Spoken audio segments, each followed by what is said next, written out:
ഏതു കാര്യത്തിന് ഇറങ്ങിപ്പുറപ്പെടുമ്പോഴും തടസ്സങ്ങൾ, മുൻപോട്ട് പോകുവാൻ സാധിക്കുന്നില്ല എന്ന അവസ്ഥയിൽ ആയിരിക്കുന്ന ജീവിതങ്ങളോടുള്ള പരിശുദ്ധാത്മാവിൻ്റെ ദൂത്.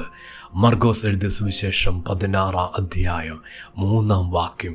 സൂര്യനുദിച്ചപ്പോൾ അവർ കല്ലറയ്ക്കൽ ചെന്നു. കല്ലറയുടെ വാതിൽക്കൽ നിന്ന് നമുക്ക് വേണ്ടി ആര് കല്ലുരുട്ടിക്കളയും എന്ന് തമ്മിൽ പറഞ്ഞു. ഇന്ന് പരിശുദ്ധാത്മാവ് അതിനകത്തുനിന്ന് വ്യക്തമായി ഇടപെടുന്ന ദൂത് തടസ്സങ്ങൾ മാറ്റുന്ന സമയമായിരിക്കുകയാണ്.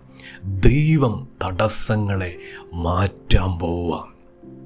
ഈ സഹോദരിമാർ ഇറങ്ങി പുറപ്പെട്ടപ്പോഴാ തടസ്സമുണ്ടെന്നറിയാം. എന്നാൽ ആ വിശ്വാസത്തിൻ്റെ ചുവടുവെപ്പ് അത് ദൈവത്തിന് പ്രസാദമായിരിക്കുന്നു. ദൈവത്തിൻ്റെ പരിശുദ്ധാത്മാവ് കുടുംബങ്ങളോട് ദൂത് വെളിപ്പെടുത്തുക. ചില തീരുമാനങ്ങൾ എടുത്തപ്പോഴും ചില കാര്യങ്ങൾക്ക് വേണ്ടി ഇറങ്ങിയപ്പോഴല്ലേ തടസ്സമുണ്ടെന്നറിഞ്ഞത്. ഇന്ന് ആ തടസ്സവ വലുത് എന്ന് ചിന്തിച്ച് ഇന്ന് ആ തടസ്സ വലിയ ഭാരമായിരിക്കുന്നെന്ന മനോഭാവത്തോടെ ആയിരിക്കുന്ന ദൈവത്തിൻ്റെ പൈതലേ, പരിശുദ്ധാത്മാവ് ആഴമായി അതിനകത്തുനിന്നൊരു ദൂത് വെളിപ്പെടുത്തുക. ഇറങ്ങി പുറപ്പെട്ടപ്പോൾ ആ തടസ്സമുണ്ടെന്നറിഞ്ഞിട്ടും ഈ സഹോദരിമാരെ പോലെ ചുവടുവയ്ക്കുക തയ്യാറാകുമ്പോൾ ആ വിശ്വാസമാണ് ദൈവം വലുതായി കാണുന്നത്.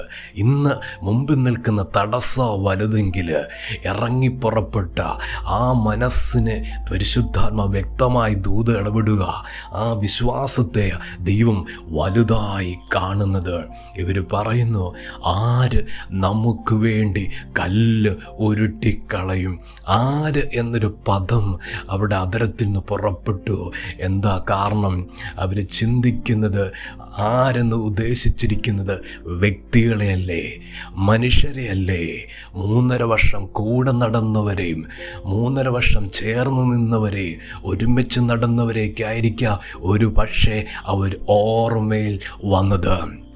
ഇന്ന് പരിശുദ്ധാത്മാവിൻ്റെ ദൂത്, ദൈവത്തിൻ്റെ പൈതലേ, ആര് എന്ന് എന്നെ സഹായിക്കുക, ആര് എൻ്റെ ജീവിതത്തിൽ എനിക്ക് വേണ്ടി കരുതുമെന്നും, ആര് എൻ്റെ ജീവിതത്തിൻ്റെ മുമ്പിലെ തടസ്സങ്ങൾ മാറ്റുമെന്നും, ആര് എന്നൊരു ചോദ്യം അകത്തുനിന്ന് ഉയരുന്നുണ്ടെങ്കിൽ, മനുഷ്യരുടെ മുഖമാണോ തെളിഞ്ഞു വരുന്നത്? വ്യക്തികളുടെ പേരാണോ മനസ്സിൽ തെളിഞ്ഞു വരുന്നത്?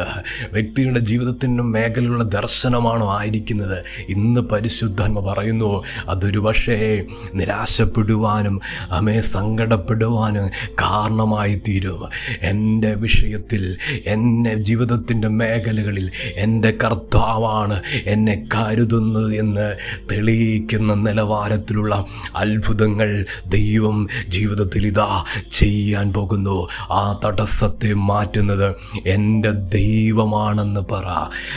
മത്തായിയുടെ സുവിശേഷത്തിൽ ആ ഭാഗങ്ങൾ നമുക്ക് വായിക്കുമ്പോൾ നമുക്ക് കാണുന്നു, ദൂതൻ കല്ലിന് മീതെ ഇരിക്കുകയാ. അവർക്ക് മനസ്സിലായി, ഇത് ദൈവത്തിൻ്റെ കരവാണ്. ഞാൻ ഉദ്ദേശിച്ച വ്യക്തിജീവിതങ്ങളല്ല, എൻ്റെ മനസ്സിൽ തോന്നിയവരല്ല എന്നെ സഹായിച്ചത്, ആ കല്ലുരുട്ടിക്കളഞ്ഞത്. ദൈവം തൻ്റെ ദൂതനെ സ്വർഗത്തിൽ നിന്ന് ഇറക്കി. ദൈവത്തിൻ്റെ പൈതലേ, ഇന്ന് കർത്താവിൻ്റെ ദൂതനെ സ്വർഗത്തിൽ നിന്ന് അയക്കുക. ദൈവം ശക്തനാ. ഏത് പ്രതിബന്ധമാണെങ്കിലും, ഏത് പ്രതികൂലമാണെങ്കിലും, ഏത് പ്രതികൂല സാഹചര്യങ്ങളുടെ നടുവിലാണെങ്കിലും പരിശുദ്ധാത്മ പറയുന്നു, ഇന്നും സ്വർഗത്തിൽ നിന്നിറങ്ങുക, സ്വർഗത്തിൽ നിന്ന് വാഗ്ദത്തങ്ങളെ വെളിപ്പെടുത്തുക.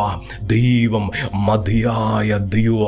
എൻ്റെ മുമ്പിൽ നിൽക്കുന്ന തടസ്സമല്ല വലുത്, എൻ്റെ ചുവടുവെപ്പുകളാ, എൻ്റെ പരിശ്രമവാ, എൻ്റെ തീരുമാനവാ വലുത്.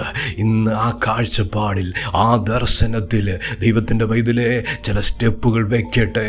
അതിൻ്റെ മുമ്പിൽ ആ തടസ്സത്തെ നീക്കുന്ന ദൈവ പദ്ധതി സ്വർഗത്തിൽ നിന്ന് ദൂതനെ ഇറക്കിയാണെങ്കിലും ദൈവം അത് ചെയ്തിരിക്കും. ദൈവത്തിൻ്റെ പ്രവൃത്തി തടസ്സങ്ങളുടെ മേൽ വെളിപ്പെട്ടു വരാൻ പോവാ. ഇനി ജീവിതത്തിൻ്റെ തലങ്ങളിൽ ആ തടസ്സത്തിന് ദൈവത്തിൻ്റെ വൈതലെ ആയുസില്ല, അതിന് നീക്കം വരാൻ പോകുക. ഇന്ന് പരിശുദ്ധാത്മ പറയുന്നു, അവർ കണ്ടില്ലേ ആ കല്ലുരുട്ടി കളഞ്ഞിരിക്കുകയാ, ദൈവത്തിൻ്റെ വൈതലെ അത് ഉരുണ്ട് മാറിയിരിക്കുക. അങ്ങനെ ദർശിക്കാൻ പോവുക, അതിന്ന് നടക്കുക, ഇന്ന് ചെയ്യുക. ദൈവം മതിയായവനാ, വിശ്വസിക്കട്ടെ. തടസ്സങ്ങൾ കണ്ട് പുറകോട്ട് പോകുകയല്ല, തടസ്സങ്ങൾ കണ്ട് മുമ്പോട്ട് നീങ്ങിയ ചലനങ്ങളുണ്ട്.